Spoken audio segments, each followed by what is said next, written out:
Welcome to the Grace Lace Podcast. I'm Eve Stipes, and today my co-host, Ruth Jo Simons, and I have a special treat for you. Mr. Troy Simons and Mr. Cody Stipes are joining us to talk about starting where you are when the honeymoon is over. Regardless of what stage of life you might be in, whether you're single or dating, engaged or married, you've likely heard or are currently experiencing the reality that marriage takes work.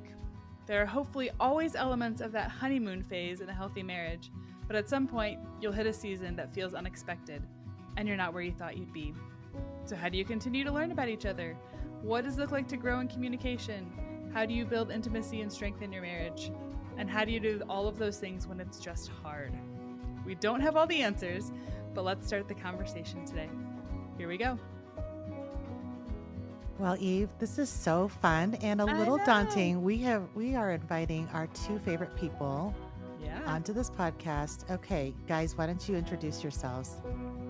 Hi, I am Cody Stipes. I am married way out of my league with Miss Eve Marie Stipes. And I'm Troy Simons, and I'm the lucky guy that gets to walk around with that good-looking girl on my arm.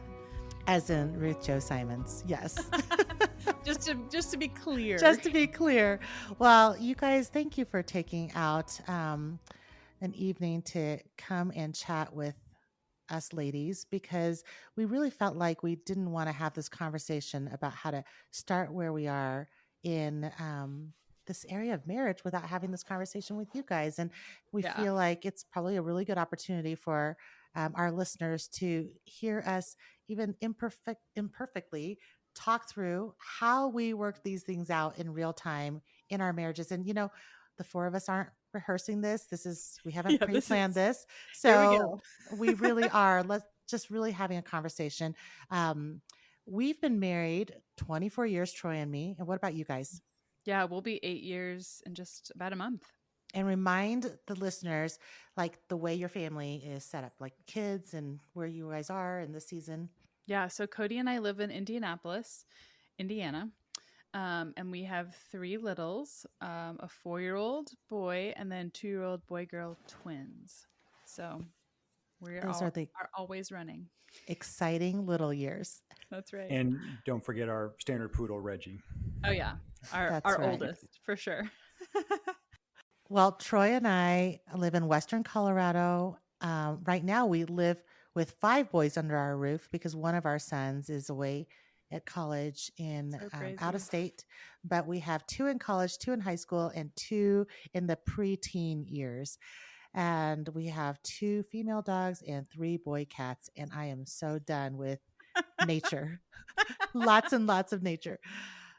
Well, I'm going to put you guys on the spot and go first. Yeah. Why don't you, Eve and Cody, why don't you guys share, if you could have described where on your wedding day, where you thought you'd be and what your marriage would be like 8 years in.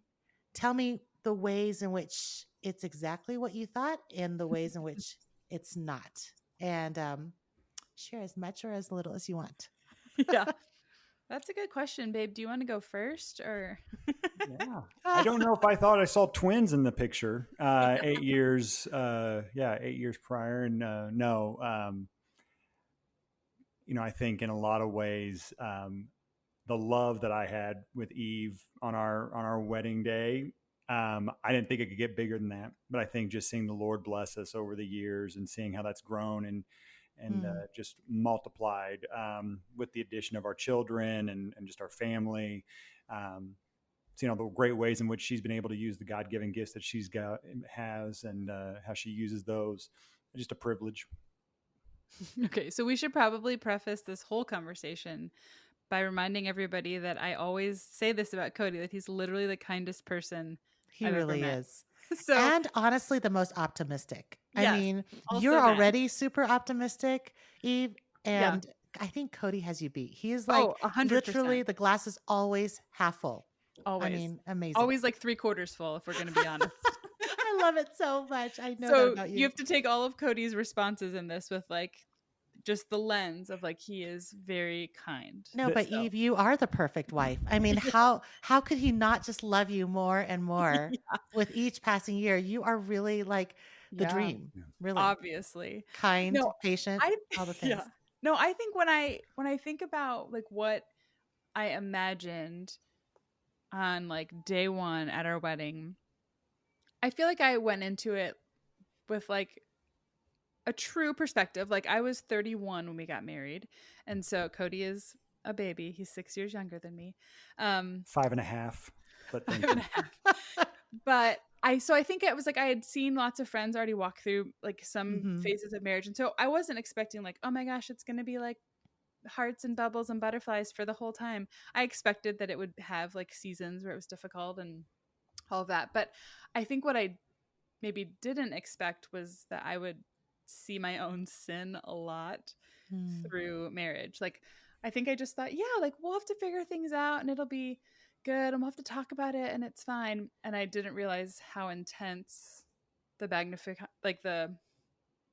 I didn't realize how intense the magnifying glass was Mm. for my own heart and how that would come Mm. through in marriage. Does that make Mm. sense? Absolutely, that makes sense.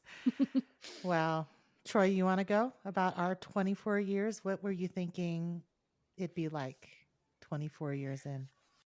I've canvassed that memory often, and I don't know what I was thinking. I was just so excited to be um, with you and like making it happen. And Hmm. I probably just had some vague idea of where it would go. And when I look back on it now, I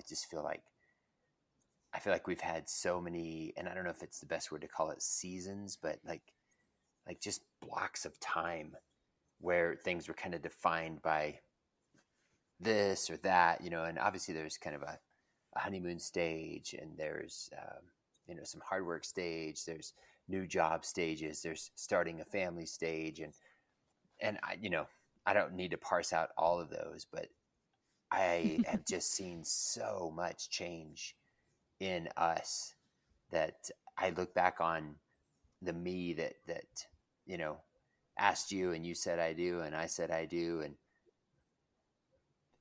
it's kind of a marvel to me that the Lord has been so gracious to take us from being just young punk kids who were optimistically confused and really build in us a stamina and love, and just learning really to persevere through everything that He brought our way.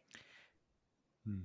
So, if you had to preface for Cody that Cody was an eternal optimist and is kind, I have to preface that Troy is philosophical and going to think and deeply analyze things. And so I Yes. know he toned that Love down. it. He has so much more to say about that. But I, you know, I think the way he described us being, you know, young and I was 22 and Troy, you were 24, 25 5. when we got married. Yep. And we were pretty young. I mean, now that I have a 20-year-old, I'm like, we were pretty young. We didn't really know what was going on.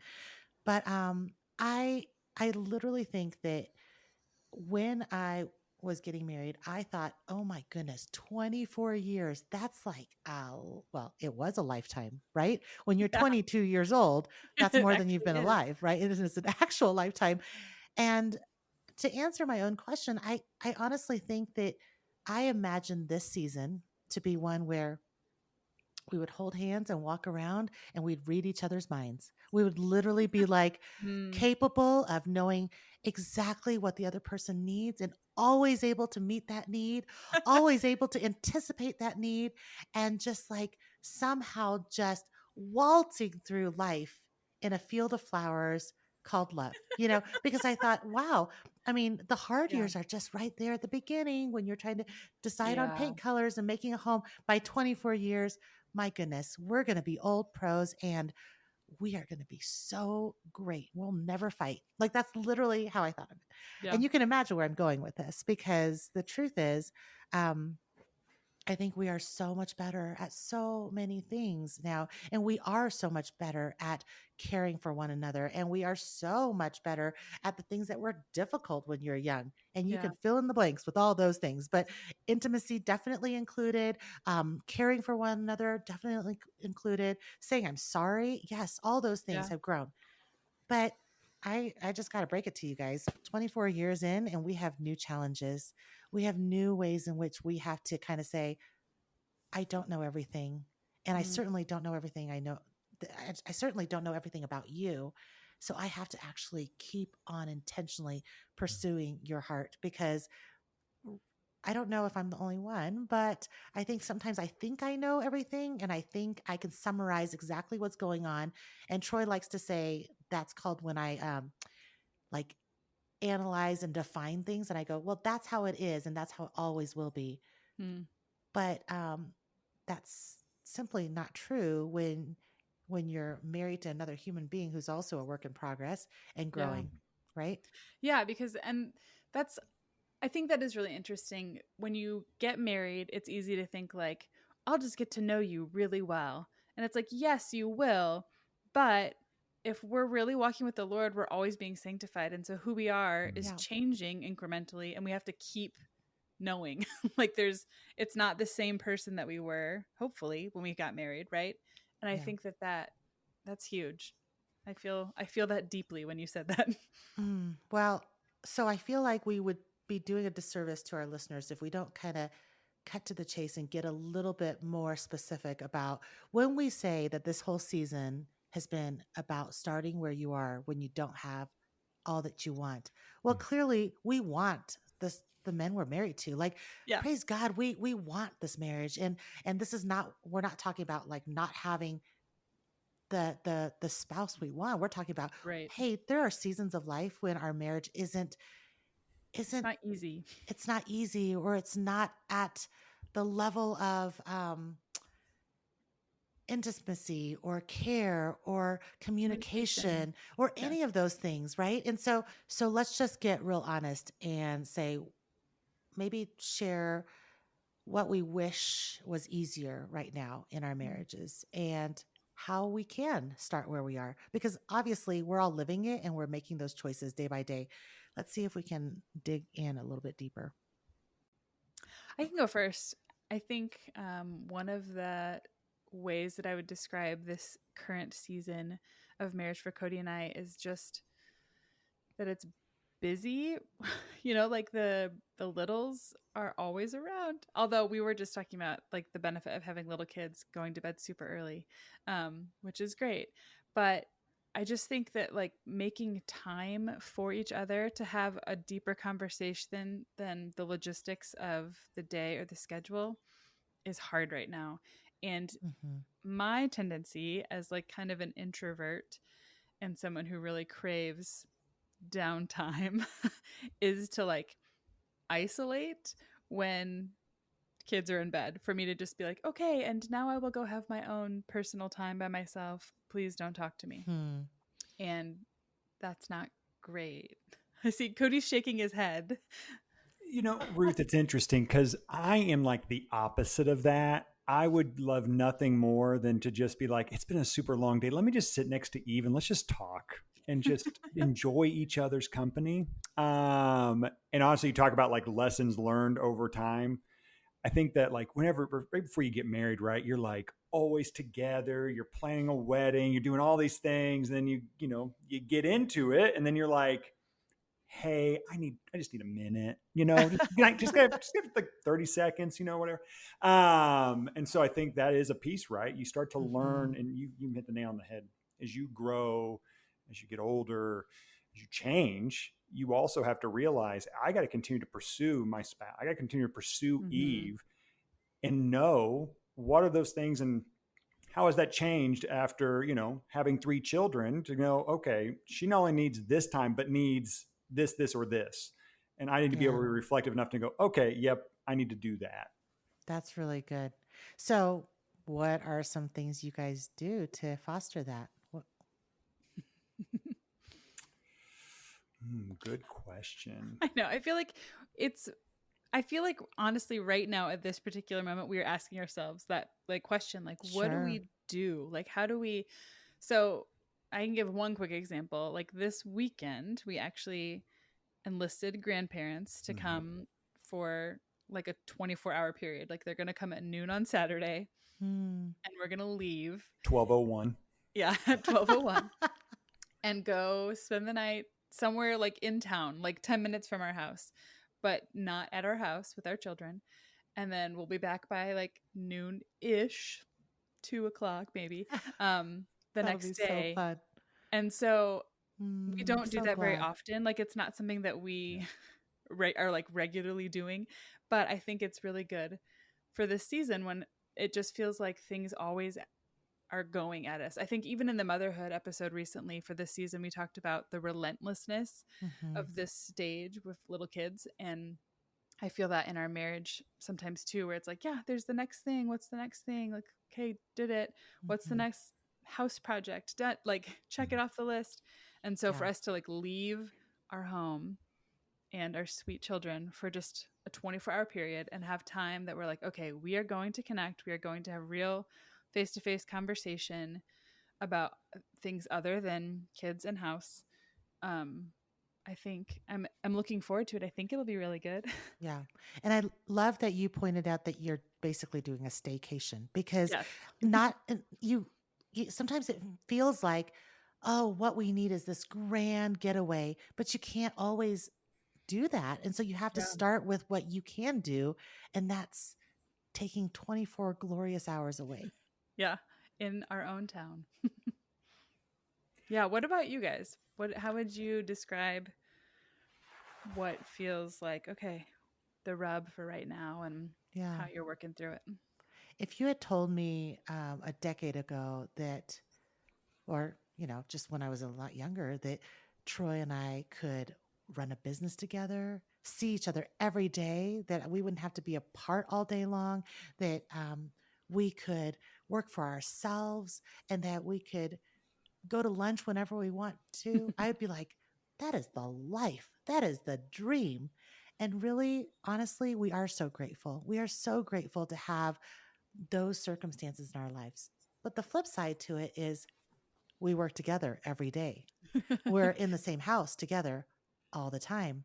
We're raising kids, running a business, and we're not going to lunch leisurely all the time because the pressures of life and the Yeah. chores and the mundane tasks and the paperwork and the headache that comes with all the things that you're trying to steward together kind of crowd in, and sometimes you forget that you're not coworkers. You're meant to walk together Mm. as each other's person, as the person that God designated to walk together. And so I don't know what you would say, babe, but I sometimes think if you know how our marriage isn't where exactly I want it to be right now is that sometimes I feel like we're just so tired and we're working so hard, but Yeah. we're missing the part of each other. We're forgetting what really caused us to love each other in the first place. We're missing that spark where we go, oh, I love when you share those things. I want to listen to you more. Like we're not intentionally always engaging that way. We're working on it, but it really does take a lot of intentionality. And I don't always notice my part in not pursuing him until it's a little late. And I don't know. So, what would you say, babe? Did I describe our season well? Mm, Yeah, I think so. And I think in the same way that Eve was saying, this little staycation, like they're not going to talk about kids and, that just all the details Mhm. that kind of dominate every day. I think that's what you're getting at. And, though we're in a different season, our kids are older and they're able to take care of themselves. Mostly, we still have we still have a lot of school details and lots of things to work through with the boys. Yeah. Making sure that they're on top of their homework, and in addition to all that, we have business, and there's always some Mhm. decision that is pending. There's always some small crisis that is either brewing or that we're in the middle of, and I think it is really easy to just get so down into the weeds of those things that it is hard to back up and see the forest of like who we are, and to be deliberate to pursue one another um, in specific ways that are not just like, well, I mean, you and I, let's be honest, we spend a ton of time together, and yet we can go long periods of time without like really getting into heart issues and just saying like, so how are you? You know, and trying to Yeah. push past the mundane details and get more to just Mhm. heart issues. And I think and here's the philosopher in me. I think it's a little bit harder than that, because it's not just me having to remember like, oh yeah, I should ask Ruth about herself.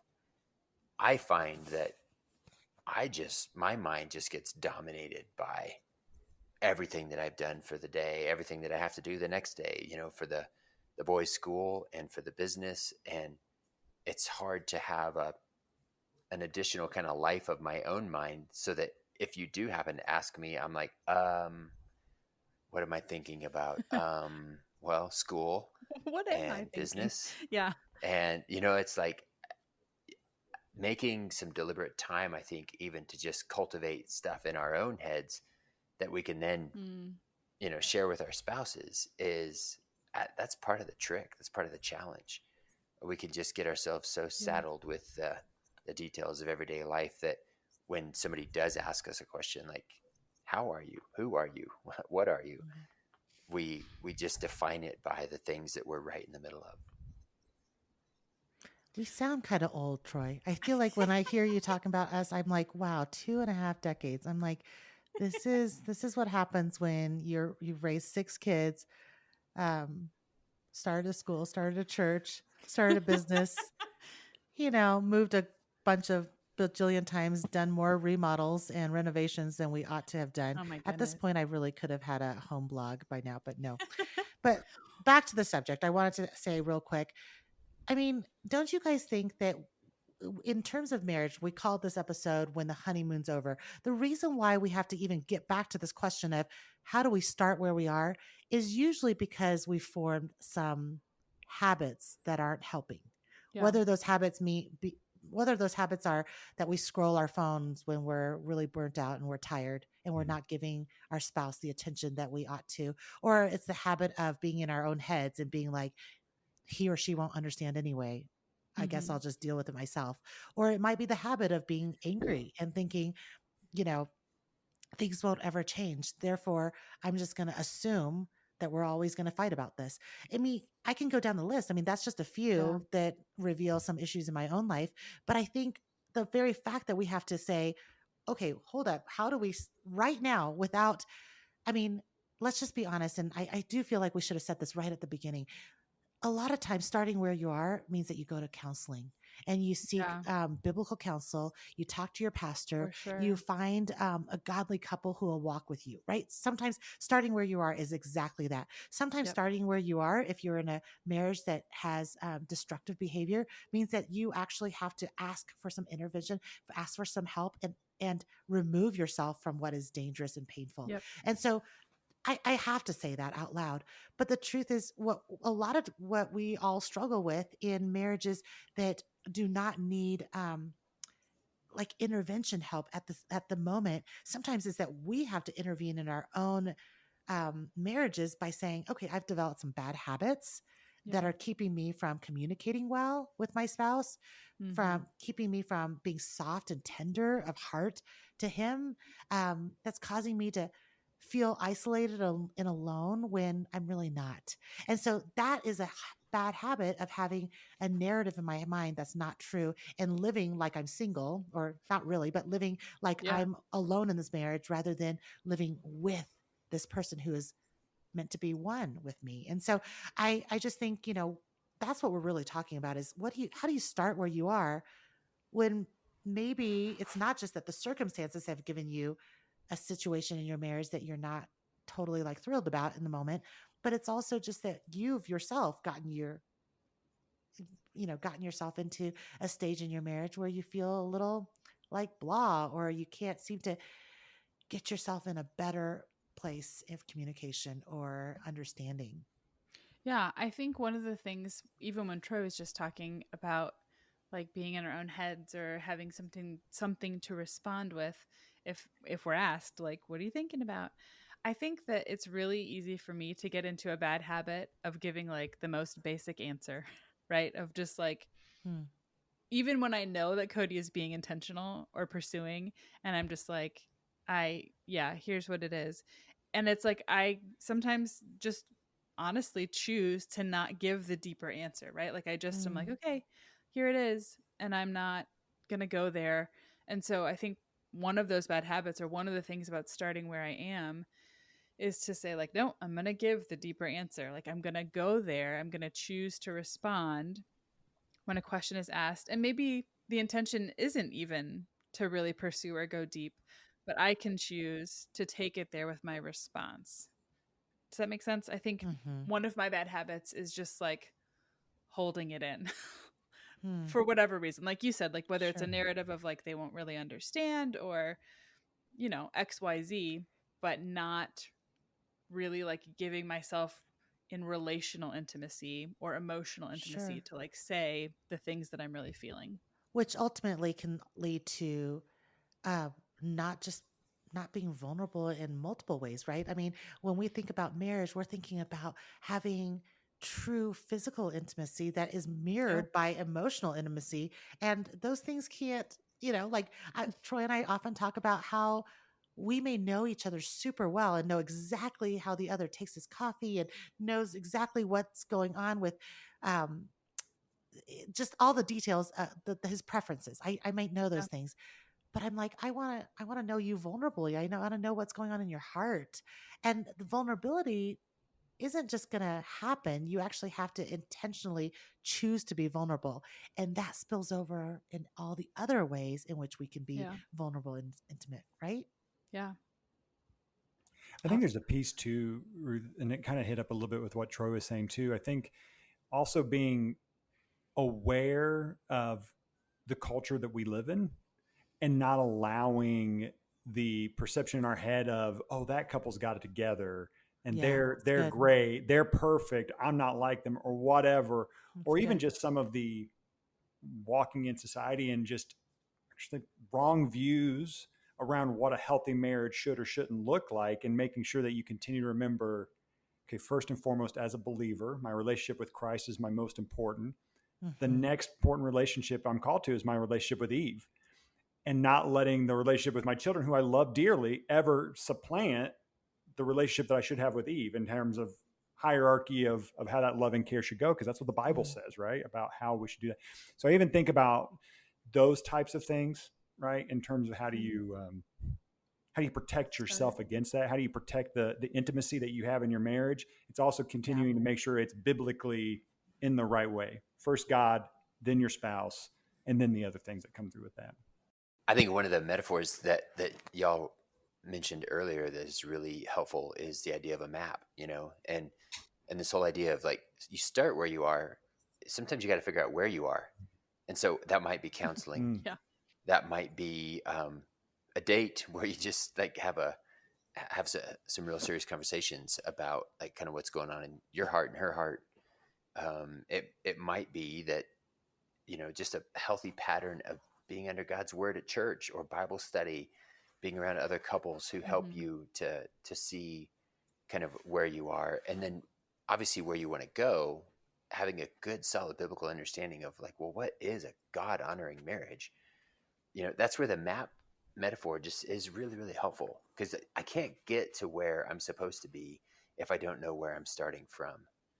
And I Yeah. think that what Ruth That's is good. talking about with the intimacy issue, sometimes that takes some time to figure out, well, okay, well, where am I really?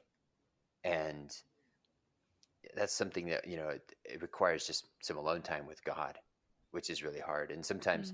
sometimes that's even almost too much. Sometimes you do have to go and work with a friend or a godly brother or sister, a pastor, a counselor, to uncover some of those things. And then when you know where you are and you feel more confident about that, it's like, okay, I'm a mess, but I know where I'm at now, and I actually know how I can move toward that point on the map where I ultimately want to be. And I think when a husband and a wife do that independently, that's where the true strength lies, is a, an effort that both make to pursue Christ. You'll find yourself going to the same place on the map. So, Troy, I'm going to put you on the spot then. So, in this topic, because we've had seasons, they've come and gone, and we've had busy seasons of launching children, of dealing with teenagers, launching a business.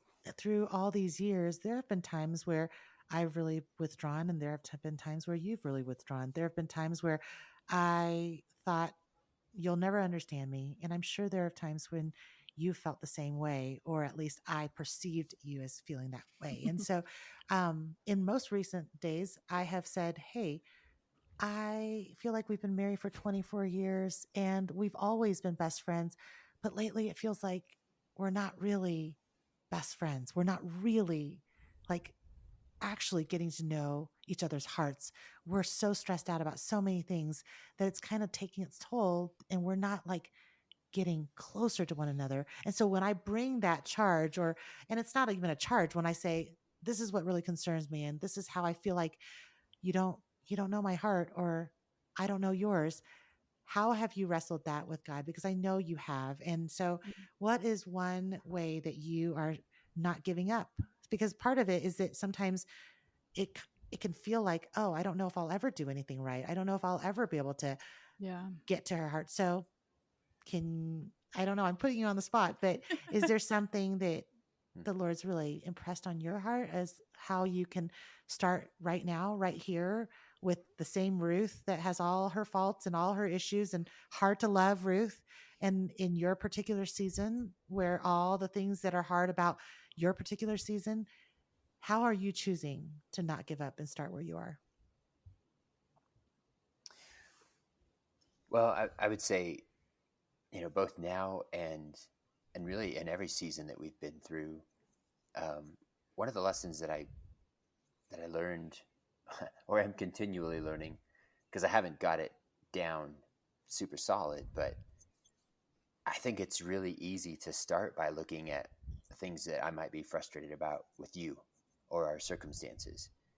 And yet, so many of those things I can't change. And some of them I might really should not change, or like want to change. I think when you take a serious look at, okay, well, where's your heart at, Troy?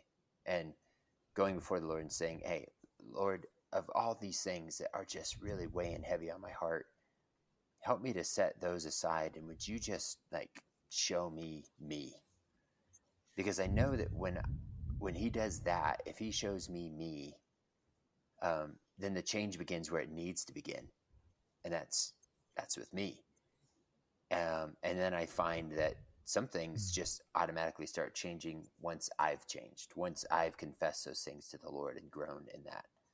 And then other things, it's that, okay, now I have the strength to tackle these other things because I've gotten some things straight with the Lord about what's going on in my heart. Now I'm in a better position, to use Jesus' words.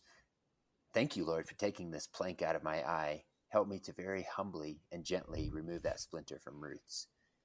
Might be a fitting metaphor for that kind of a situation. So is that vulnerable enough, babe? So yeah, no, I'm proud of you. That's really good. So I guess to summarize, your start where you are is self-assessment and being humble with where you're really at. And that's probably a good start where you are for any of us. Yeah.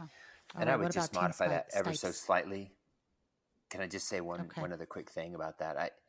I think self-assessment can be really dangerous because there's such a modern baggage to that. I think going honestly before the Lord in prayer with a willing heart to confess and asking him very passionately, Lord, show me what's wrong in my life and grant me repentance and make me the man that you want me to be. That can be quite different from a self-assessment necessarily. So I do feel like that's the theologian philosopher in me has to make that distinction. Has to clarify.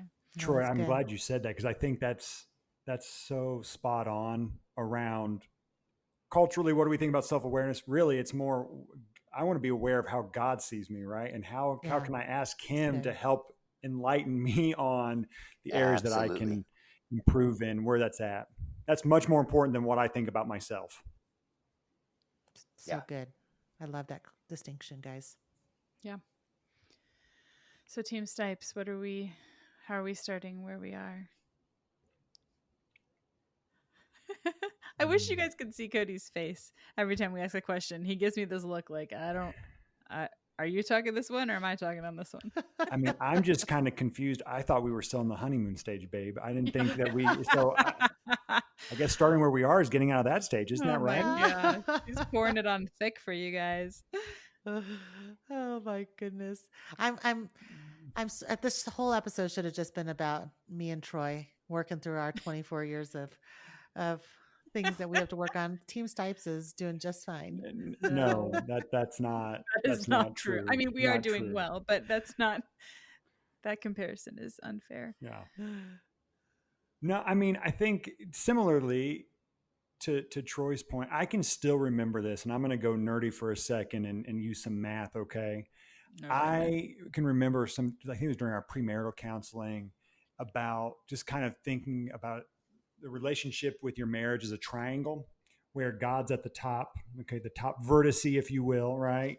And then, Eve and I are on other vertices, that if we want to continue to get closer together, the only way you can do that is by getting closer to God. And if you think about that as a triangle, like has those 2 points move closer to God, you will move closer in your marriage. And so, day in and day out, starting where you are, right?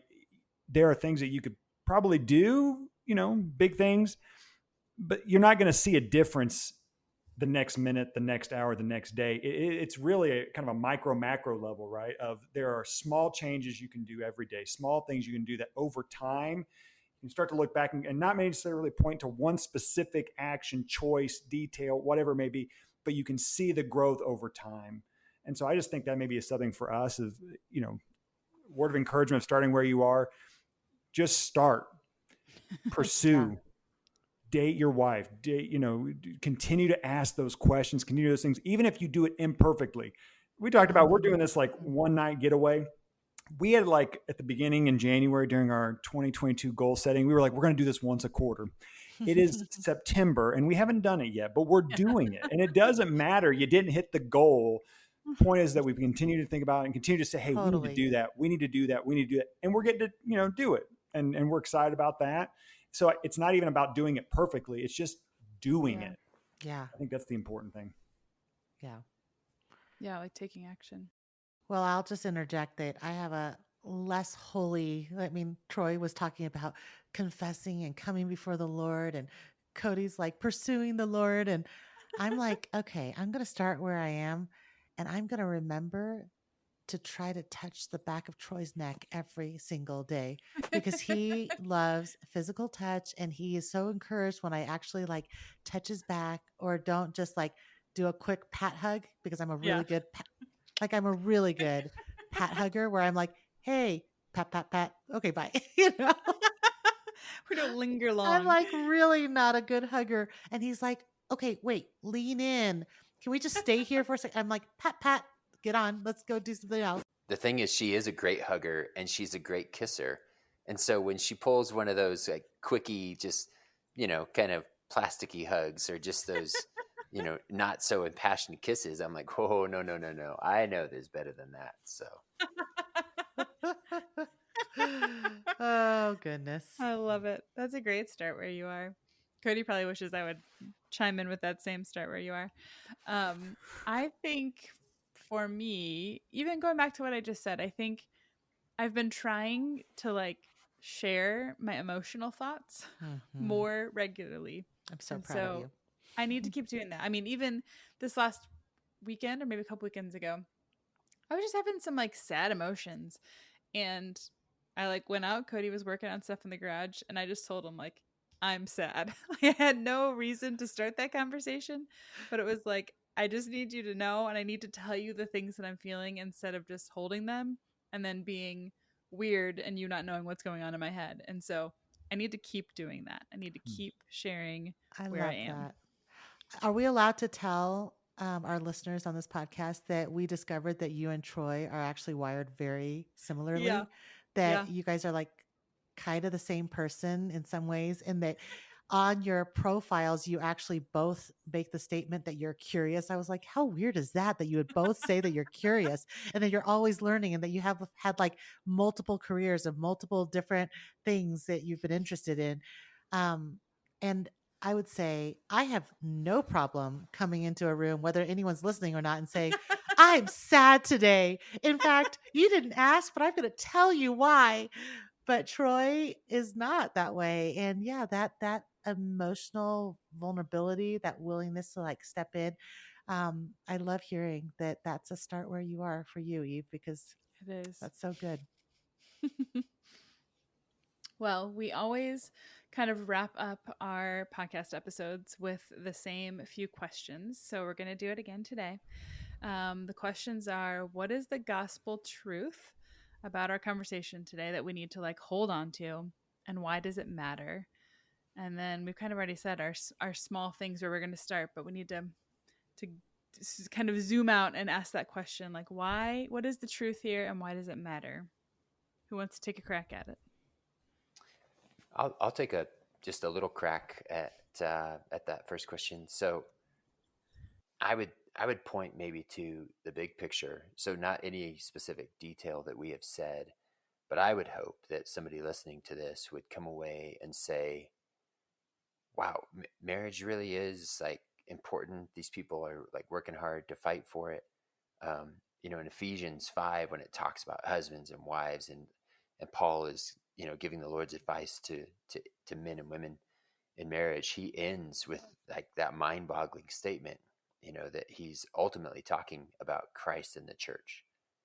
And so, no matter where you're at, having this realization that the Lord is very serious about marriage. He's made it to reflect the relationship that he has with his people, and he wants it to grow. He wants it to be strong. And he doesn't sit back and say, well, go grow and go be strong. No, his grace is there in tremendous abundance for us to work through our sinfulness and our selfishness and our difficult circumstances and actually persevere in loving one another. And so I would hope that would be something that somebody would come away from this conversation with, that impression of that's really what we're striving for, is that big picture of marriage and how important it is. And so therefore why it matters is that God will be glorified, right? That's ultimately, he will be glorified when we live out the gospel truth of two sinners who say I do and are redeemed to ultimately put God before themselves, or simply trying to change the other person, that it's really God who gets the glory when we surrender and submit our lives. Yeah, I love that. That's such a helpful reminder. It is a big deal and it does matter. So if you are listening today and you're like, seriously, it feels impossible to start where I am, it's not. Like, God's grace is available and it does matter. Like, it's worth fighting for. It's worth pursuing. Well, friends, we do really hope that today's conversation stirs up new thoughts in your heart and mind about what it looks like to start where you are, regardless of how long it's been since your actual honeymoon.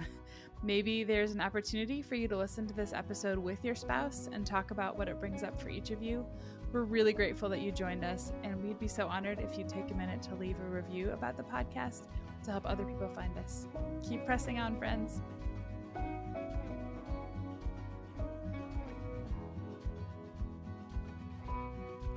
All season long, we've been asking you a question at the end of each episode because we want to hear what you're thinking about. So today's questions are, what makes marriage feel hard? Or what's giving your marriage life right now? Snap a picture related to your answer and share it on Instagram if it makes sense to do so, and tag Ruth and Gracelace. Or you can shoot us an email at info@gracelace.com. We'll pick a couple of answers each week to send some happy mail to.